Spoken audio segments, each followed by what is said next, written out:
இன்றைய நாளொரு சிந்தனை நிகழ்ச்சிக்கு உங்களை வரவேற்கின்றேன்.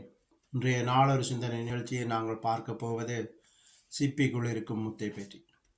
சிப்பிக்குள் இருக்கும் முத்து என்பது அது அந்த சிப்பியை விட்டு வெளியில் வரும்போது தான் இதுக்கு பெறுமதி வருகின்றது, மதிப்பு கிடைக்கின்றது.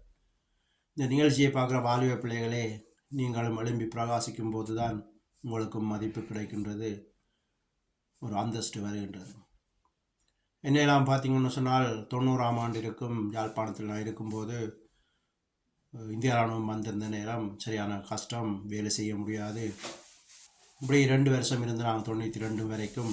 அதுக்கு பிறகு நானே முடிவெடுத்தேன் கொழும்பு போகணும்னு சொல்லி. அம்மாக்கள் யாரும் சொல்லல, நானே முடிவெடுத்து நான் அம்மாவோட இருந்தபடியாக உலகமும் தெரியாது, எனக்கு கதைக்கவும் பெருசாக தெரியாது, இருந்து முடிவெடுத்து கொழும்புக்கு வந்தேன்.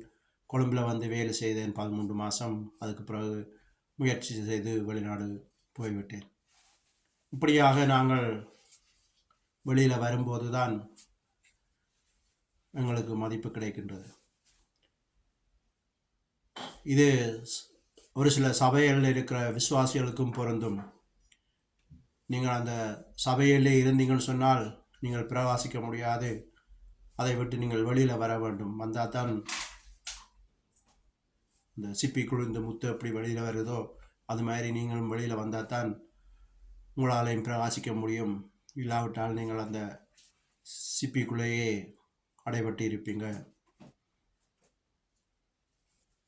எனவே அந்த சிப்பிலேருந்து வெளியில் வரும்போது நீங்கள் உங்களுக்கு பெறுமதி வருகின்றது, மதிப்பு கிடைக்கின்றது.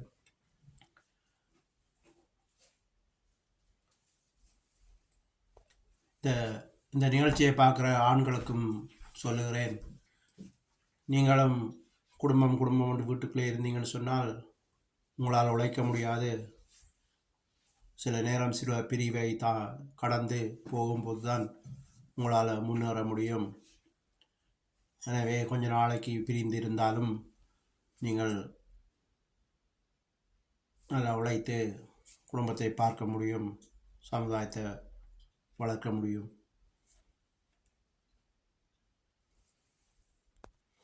இதுவே இன்றைய நாளொரு சிந்தனை நிகழ்ச்சி. நன்றி, வணக்கம்.